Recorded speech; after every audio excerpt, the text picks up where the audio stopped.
कालिया शेर का आतंक। कालिया शेर की सेना पूरे जंगलों पे घूम घूम के लोगों को मारती है और उनके घरों को बर्बाद कर देती है।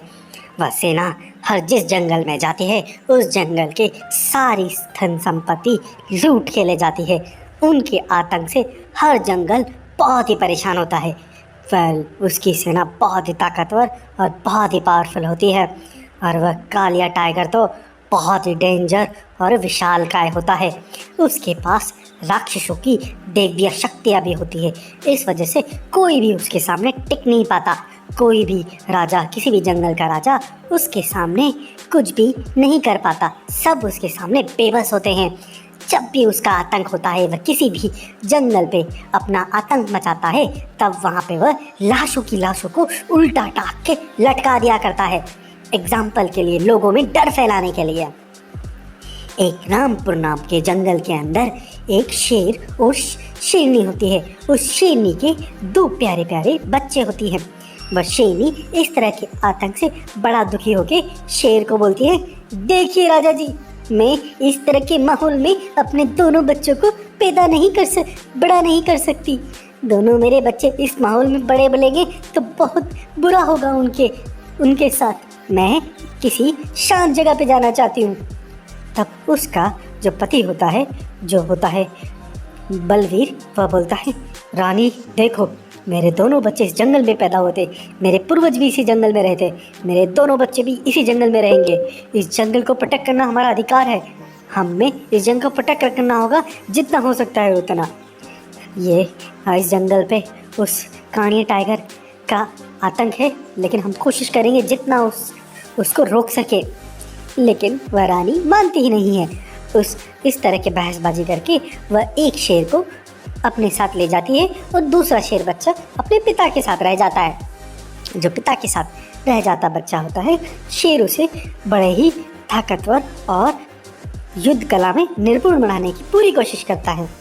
और वह अपने पिता के साथ जब भी घूमता है, तब वह बोलता है, अरे पिताजी, हमारे जंगल में हर साल ये जो टाइगर है, कालिया टाइगर, उसके आतंकवादी आते हैं और सारा धन ले जाते हैं। हमारे जंगल पे कितना अत्याचार हो रहा है, हम इसे रोकते क्यों नहीं है? तब वह बोलता है, अरे बेटा, हम बहुत कमज़ोर हैं अभी, वह बहुत ताकतवर है। हम उसका जब भी सामना करने की कोशिश करते हैं तो बहुत सारे लोगों को वह मार देता है। इस वजह से हम लोग उसका अत्याचार सहन कर रहे हैं। लेकिन बेटा, हमें कभी ना कभी उसे मुंह तोड़ जवाब देना ही पड़ेगा। हम कब तक उसकी गुलामी सहते रहेंगे?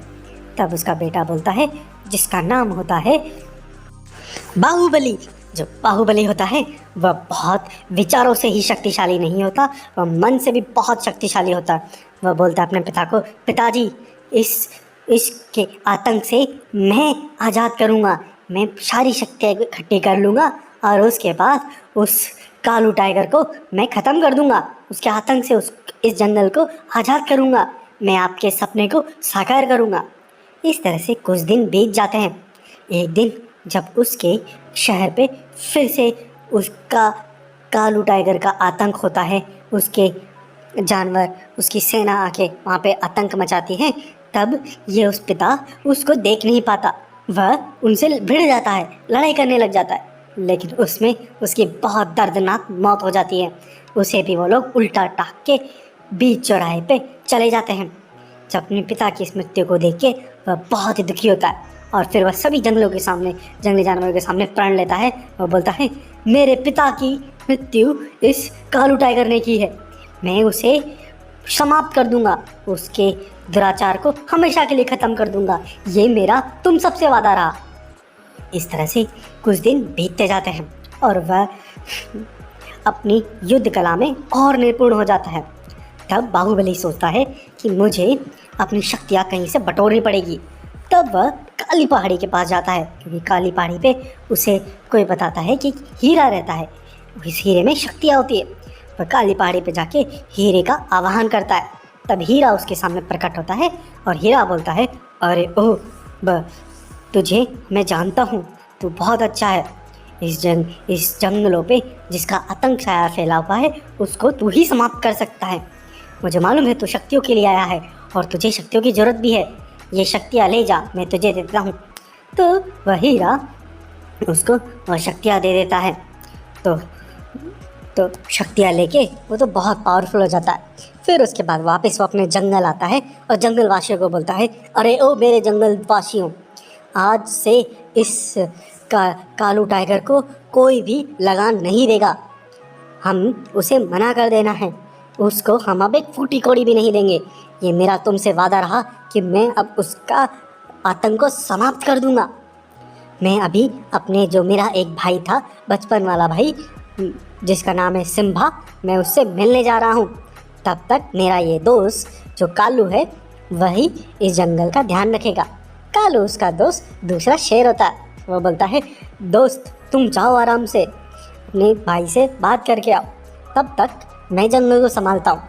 ये जिम्मेदारी वो कालू को देके वहाँ से चला जाता है। जब वह अपने भाई के पास पहुँचता है तब वह भाई को बोलता है, अरे मेरे भाई सिम्बा, मैंने अपने पिताजी को वादा किया था, वह अपने पिताजी इस कालू टाइगर को के आतंक को हमेशा के लिए समाप्त करना चाहते थे।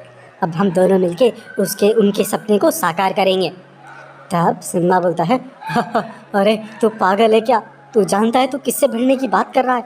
उसका आतंक तो इस दुनिया के सभी जंगलों पे है। वो इस पूरे सभी जंगलों का बेताज बादशाह है। उसके पास इतनी बड़ी सेना है, उसके पास इतनी ताकत है कि उसका सामना करना बिल्कुल इम्पॉसिबल है। तू चला जा, मुझे तो शांति से ज़िंदगी जीनी है। कुछ दिन शांति से ज़िंदगी जीऊँगा, उसके बाद आराम से मर जाऊँगा। ये बोल के सिम्बा उसको मना करके भेज देता है।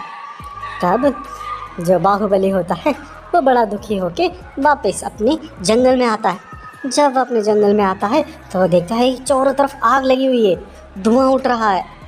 वह उसे कोई अपना जानवर नजर नहीं आता। तब वह देखता है, आगे बढ़ता है तो वह देखता है कि जानवरों की लाशें उल्टी टकी पड़ी हुई होती है। तब वो उस चीज़ से घबरा जाता है। तब उन लाशों में देखता है तो उसका दोस्त जो कालू था उसको भी उन्होंने उल्टा लटका के रखा होता है। तब वह बोलता है, अरे मेरे दोस्त, तुझे क्या हुआ? तू अभी जा, सांसें चल रही है, चल मैं तुझे वैद्य के पास लेके चलता हूँ, डॉक्टर के पास लेके चलता हूँ। लेकिन उसका दोस्त बोलता है, भाई मुझे छोड़ दे, अब मेरा आखिरी समय आ चुका है। मैंने पूरी कोशिश की उस सेना को रोकने की, लेकिन मैं नहीं रोक पाया, मुझे माफ़ करना। उसके बाद उसका दोस्त मर जाता है। उसके बाद सारे जंगली जानवर उस राजा के पास आते हैं, उसको बोलते हैं, अरे राजा जी, देखिए ना, आपके कहे अनुसार हमने कोई लगान नहीं दिया, लेकिन उसकी सेना आई, उन्होंने ये सब कर दिया। जब वह हमको मार पीट के सारा सामान लेके जा रही थी, तब ये जो आपके कालू दोस्त हैं, इन्होंने बीच में रोका, उनसे लड़ाई करी खूब, लेकिन वह बहुत सारे थे, बहुत ताकतवर थे, ये बेचारे कुछ नहीं कर पाए। फिर उन्होंने इनको बहुत बुरा मार के उल्टा टाँग दिया। तब बाहुबली बोलता है, अब तो उसका आखिरी दिन आ गया है, मैं उसे नहीं छोड़ूंगा। बहुत हो गया मेरे प्रजा पे इस तरह का अत्याचार, अब मैं उसे बिल्कुल नहीं छोड़ूंगा।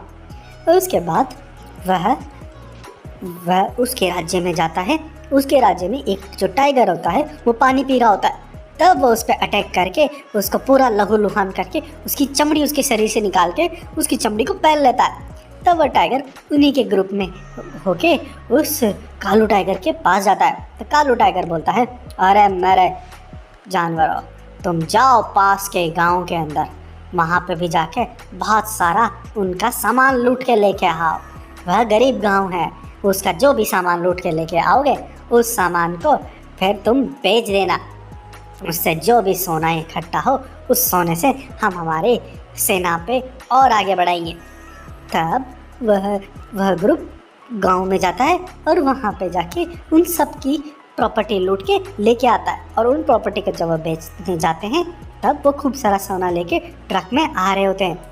तभी वह जो बाहुबली होता है, जो टाइगर की खाल में होता है, वह बाकी सेना को बोलता है, अरे सेना, मेरी बात सुनो, मैंने बहुत स्वादिष्ट खाना लेके आया हूँ, थोड़ा थक गए हैं अपन, ये खाना खा लेते हैं, उसके बाद ये सारा सोना अपन लेके जाएंगे। तब वह सबको खाना खिलाता है।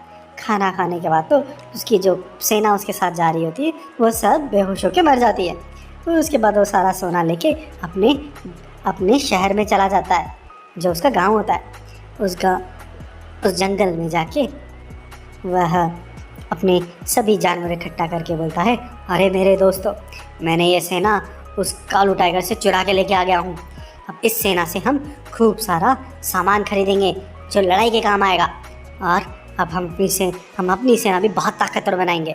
उसको ये बात पता चली जाएगी कि हमने उसका सोना चुराया है, तो कभी भी अटैक कर सकता है, इसलिए हमें तैयारियां जोरों शोरों से शुरू करनी पड़ेगी।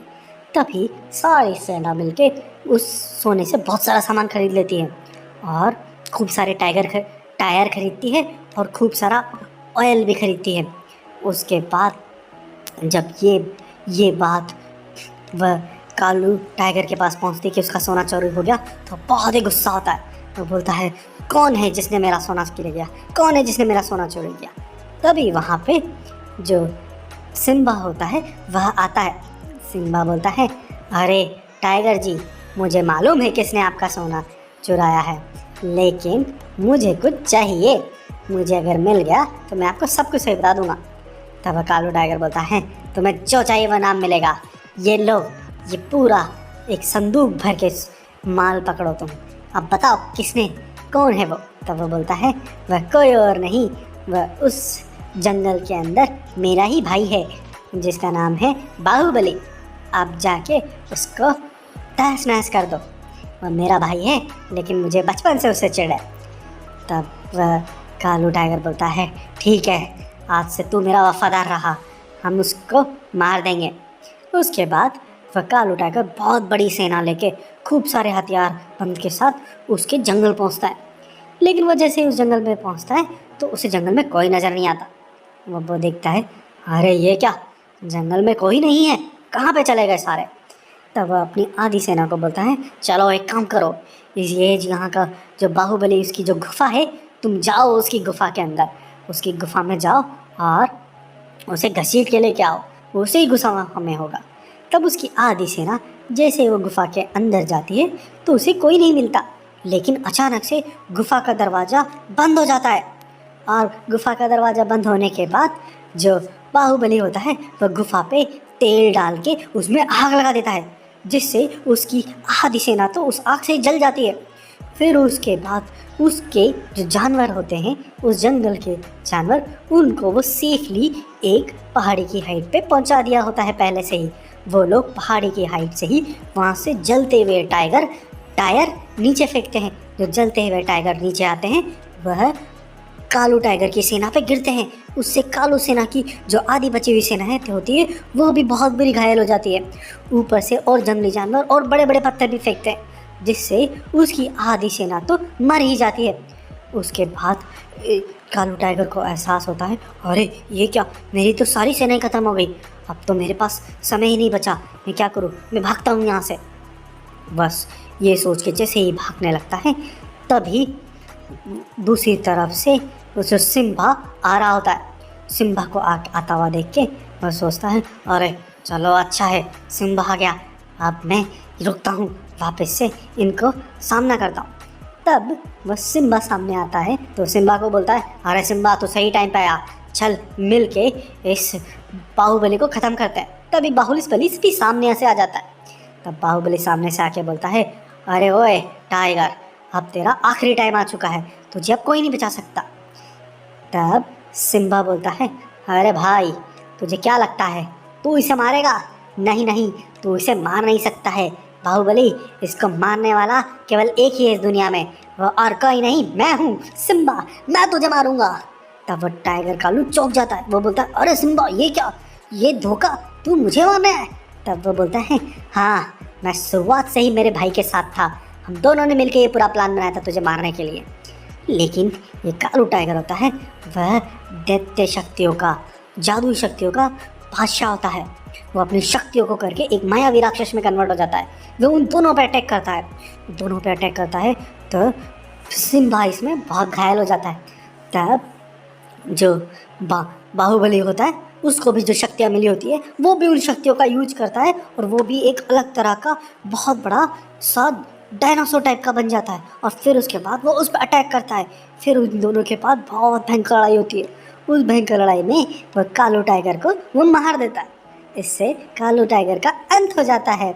उसके बाद वो सिम्बा और बाहुबली मिलके उस जंगल पे शांति स्टेबलाइज करते हैं। फिर सारे जंगलों में, आसपास के सभी जंगलों में ये खबर पहुंचती है, तो सारे जंगलों के जंगली जानवर की जान में राहत आती है। सब जंगली जानवर जो सिम्बा होता है और बाहुबली होता है उसका धन्यवाद करने आते हैं और बोलते हैं आपकी वजह से सभी जंगलों को बहुत शांति मिली। इस तरह इस कहानी का होता है अंत। हमारे जंगल वाइल्ड एनिमल चैनल को शेयर कीजिए और सब्सक्राइब करिए।